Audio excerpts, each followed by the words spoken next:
नमस्कार, स्वागत है आपका हमारे यूट्यूब चैनल पर। बात करते हैं कक्षा 5 गणित विषय के गृह कार्य नंबर 5 की। 5 नंबर गृह कार्य आपको किस तरह से करना है। यहाँ घरेलू बजट के बारे में बात की गई है। बाजार का हाल आंकड़ा संकलन से संबंधित है। इसमें माता पिता के साथ या पास की दुकान पर जाकर नीचे दी की तालिका को आप अलग अलग अपने अनुसार सप्ताह के भाव लिखने यहाँ पे भरना है। तो यहाँ पे जैसे कि कुछ सब्जी का नाम दिया गया है, जैसे टमाटर है, प्याज है, भिंडी है, लौकी है, आम है। मई में इसके भाव क्या थे वो पता करके लिखने, और जून में इसके क्या भाव थे और कितना अंतर हुआ, यानी कि बढ़े घटे क्या हुआ। जैसे कि टमाटर की बात करें तो 30 रुपये थे, फिर 50 हो गए, यानी 20 रुपये बढ़ गए। प्याज 25 रुपये थे, 35 रुपये हो गए, 10 रुपये बढ़ गई। भिंडी 40 रुपये थी, 30 रुपये हो गई, 10 रुपये घट गई। लौकी 20 रुपये थी, 25 रुपये होगी, 5 रुपये बढ़ गया।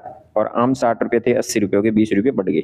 इस तरह से आपको लिखना है। फिर आपको नीचे दिए गए प्रश्नों का इसी के आधार पर उत्तर देना है। मई की तुलना में जून के महीने में सबसे ज्यादा महंगी चीज कौन सी थी, कौन सी सब्जी हुई और कितनी हुई। जैसे कि टमाटर और आम दोनों ही। यहाँ सब्जी की बात पूछ रहे हैं तो यहाँ टमाटर महंगा हुआ 20 रुपये प्रति किलोग्राम। यदि आपकी मान है मई में 5 किलोग्राम टमाटर खरीदे और जून में 5 किलोग्राम टमाटर खरीदे, दोनों के तो कितने भाव का अंतर या कम देने पड़े।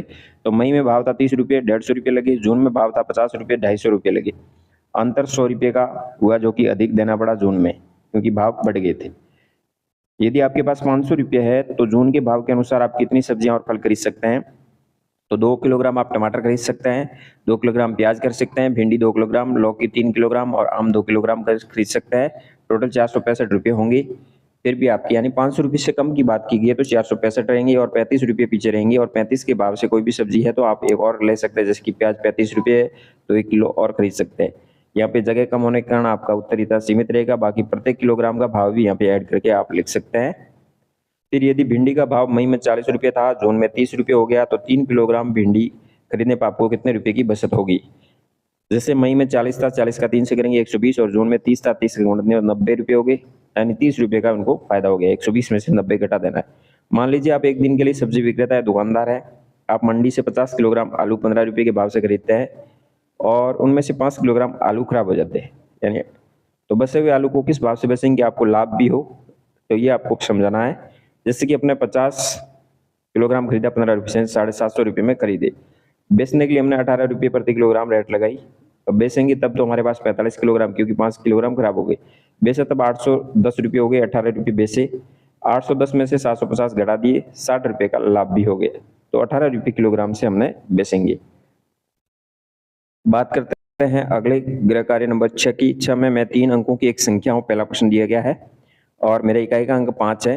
लिख दीजिए इकाई का अंक 5। मेरे सैकड़ा का अंक मेरे इकाई के अंक से 2 कम है, 2 इससे 2 कम 3 हो गया।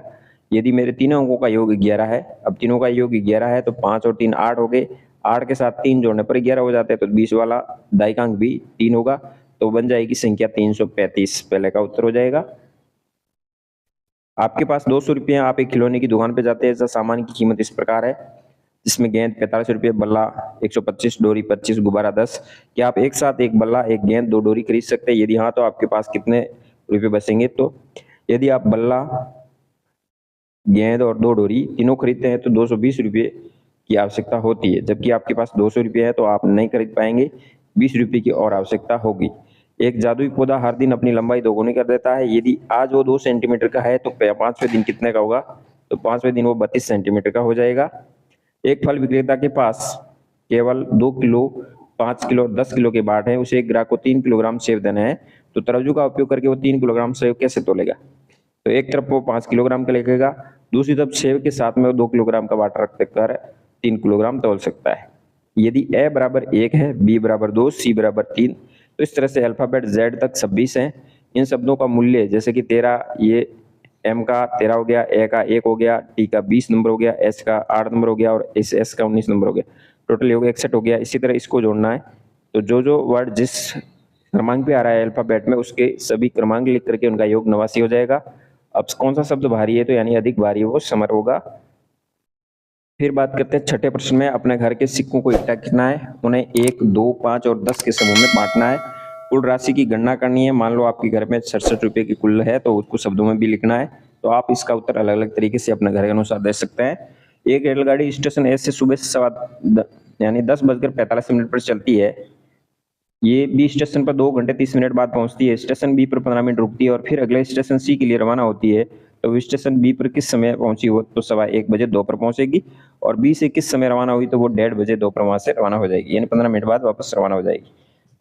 ममून के पास कुल 150 रुपये है, उसके पास केवल 20 रुपये और 10 रुपये के नोट है। यदि उसके पास नोटों की संख्या 9 है तो उसके पास 20 रुपये कितने नोट है और 10 रुपये कितने नोट है, तो यहाँ पे 20 रुपये के 6 नोट होंगे और 10 रुपये के 3 नोट होंगे। तो इस प्रकार आप गृह कार्य नंबर 6 गणित विषय में कार्य कर सकते हैं। धन्यवाद। जय हिंद।